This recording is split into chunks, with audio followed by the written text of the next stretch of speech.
left twice. O sabi, convert 25% to decimal. O, take note that it is also equal to 25.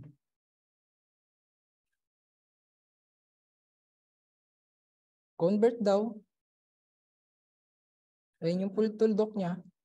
Ayan, di ba? Ayun yung tuldok. 1, 2.25. Ayan na yung decimal. Ayun na yung converted na decimal ng 25%. O try. May madali lang yan. 1. Yan natin kung gets naman.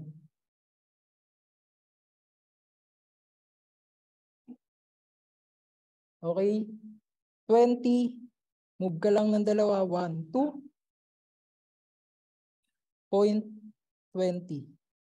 0.20 or 0.2, same lang. 12. 1, 2.12.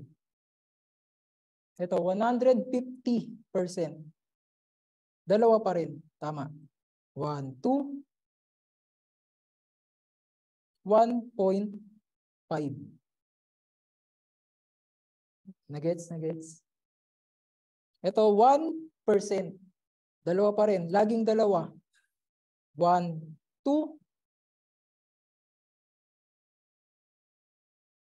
0.01. 38%. Gagawin decimal. 1, 2.38.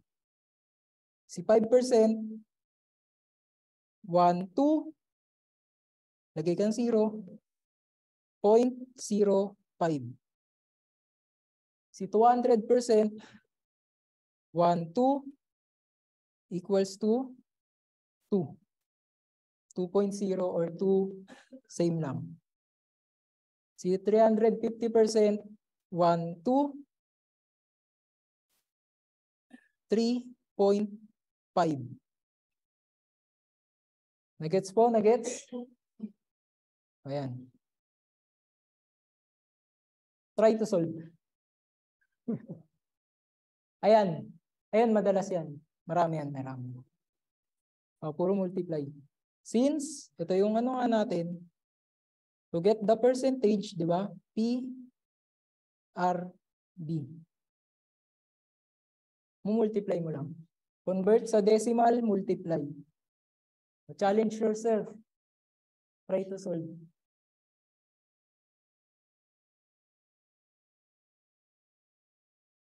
Try to solve kasi marami din yan. Marami yan.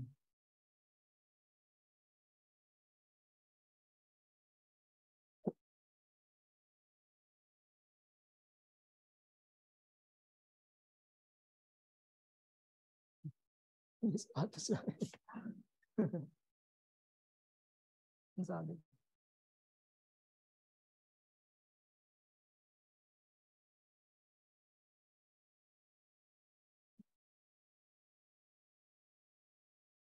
Ayun.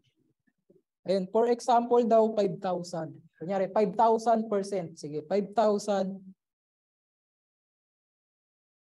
5,000%. Yeah, may some cases na ganyan, 5,000%.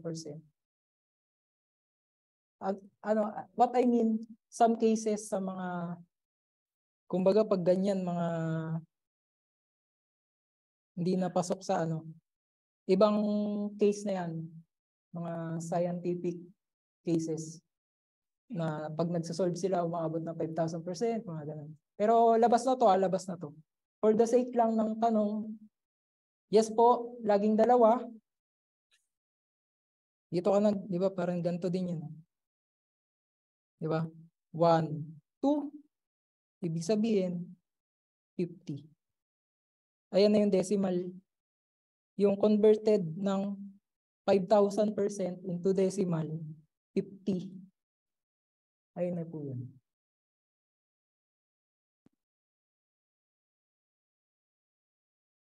Pero wala naman siguro lalabas na 5,000%. Wala naman yan. Pero mas okay na alam natin. Lagi pong dalawa. From right to left. Nagets po? Nagets? Yung nagtanong?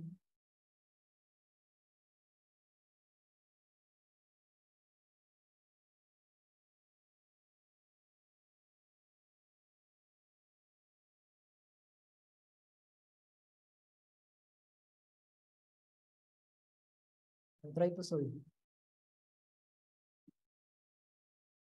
Mag-solve tayo, mag-solve. Kasi marami yan.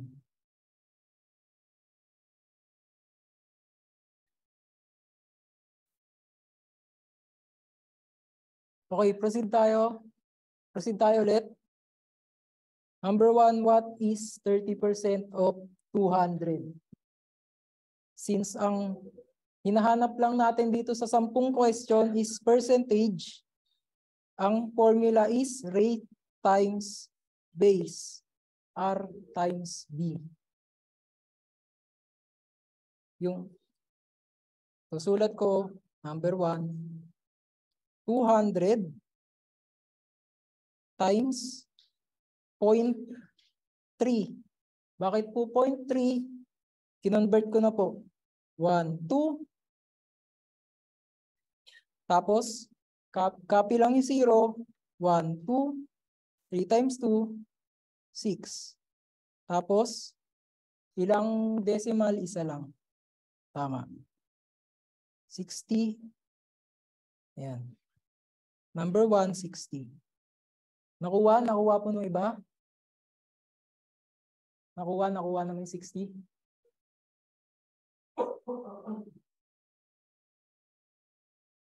Ibig sabihin, yung 30% down ng 200 is 60.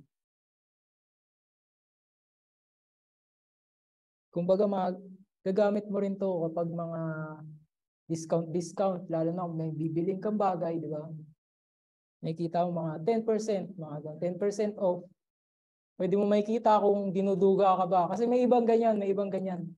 10% off, tapos pag kinumpute mo, hindi naman. Di ba? Parang hindi naman nila anin. Ay, kukumputin naman nila. Hindi nila iniisip yun. Di ba? Basta lang, kasi yung tao, makita, uy, 10% discount. Bili natin. Try to compute. Malay mo nanduduga.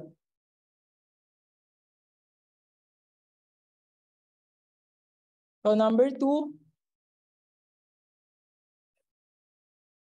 800 daw. 800, kinonvert na natin, times 0.4. 0, 0. 8 times 4, 32. 8 times 4, 32. Isang decimal, 1. Bale, 320. Ang sabi sa number 2, 320 po, 40% ng 800. Proceed tayo, number 3. So, 100 times 0.35. 0.35 po kasi 1, 2, 0.35. 0, 0, 5 times 1, 5. 3 times 0, 0, 0, 3. Bring down, 5, 3. Ilang decimal? Tama, 2. 1, 2, 35. Ibig sabihin po, sa number 3, 35% ng 100 is 35. Nakita nyo? Pag 100, kasi, ang ibig sabihin kasi ng percent, parang kada 100, parang ganun. Percent. Diba yung cent? Diba? 25 cents. Diba mga ganun? 25 cents, 50 cents. Diba? Kada 100.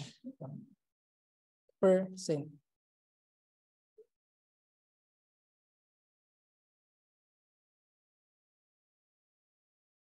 Ito, proceed tayo number 4.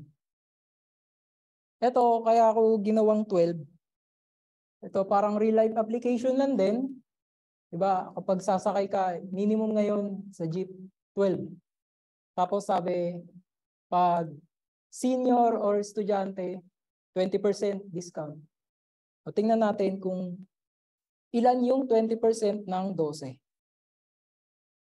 12, 12 times 0.2. 0.2 kasi 1, 2. 0.2 or 0.20, same lang. 12 times 2, 24.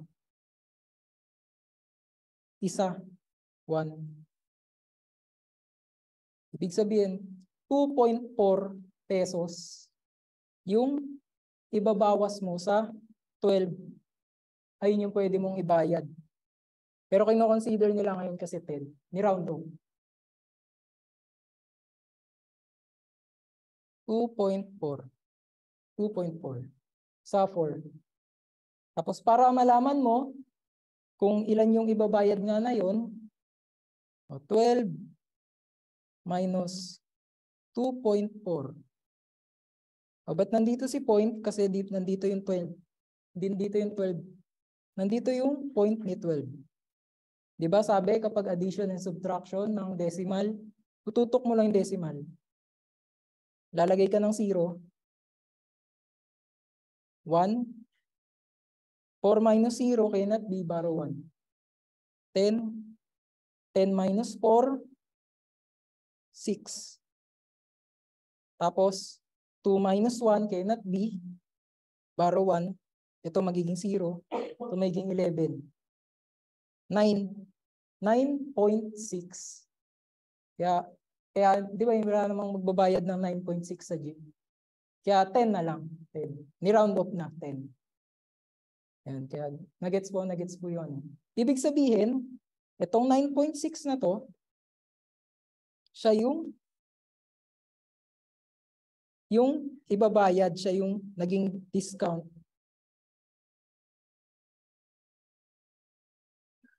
Nagets po yun?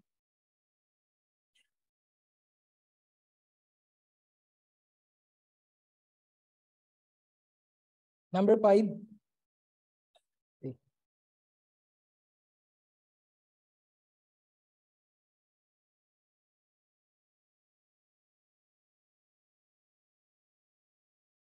%60 daw ng 50. Nakakasunod po ba? Nakakasunod naman.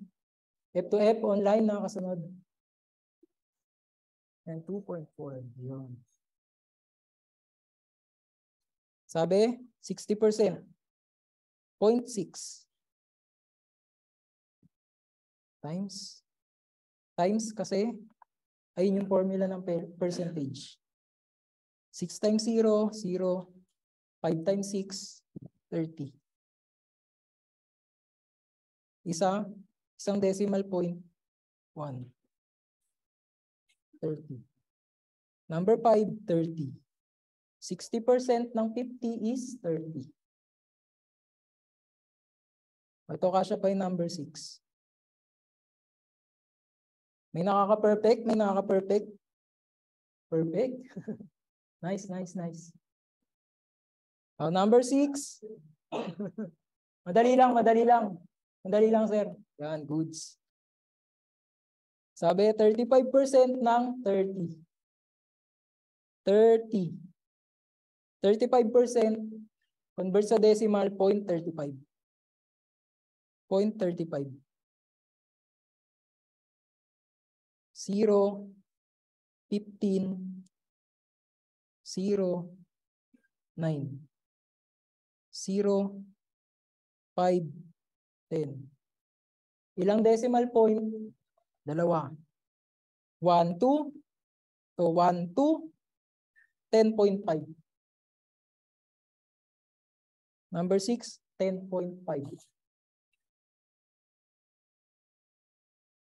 Pa-screenshot po kung may mag-screenshot, pa-screenshot. Bubarayin po natin kasi para may space yung 7 to 10.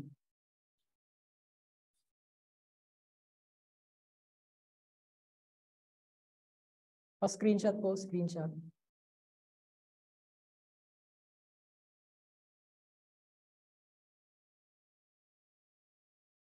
Online, F to F, nagigets naman. Nagigets. Medyo di sure ah. Medyo mahina yes natin ah. Oh. Ayun, copies.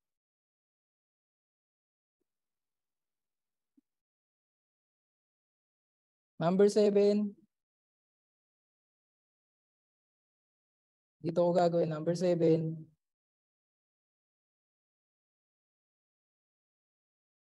85% daw ng 220. 220 times 0.85. 0, 10, carry 1, 10, 11.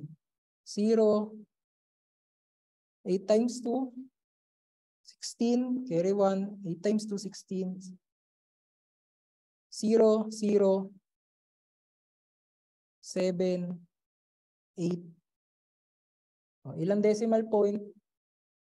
1, 2. Sagot, 187. Sagot sa 7, 187.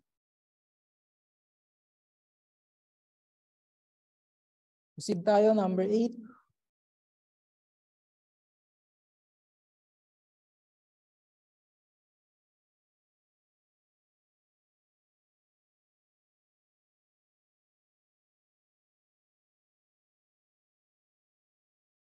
What is 90% ng 500?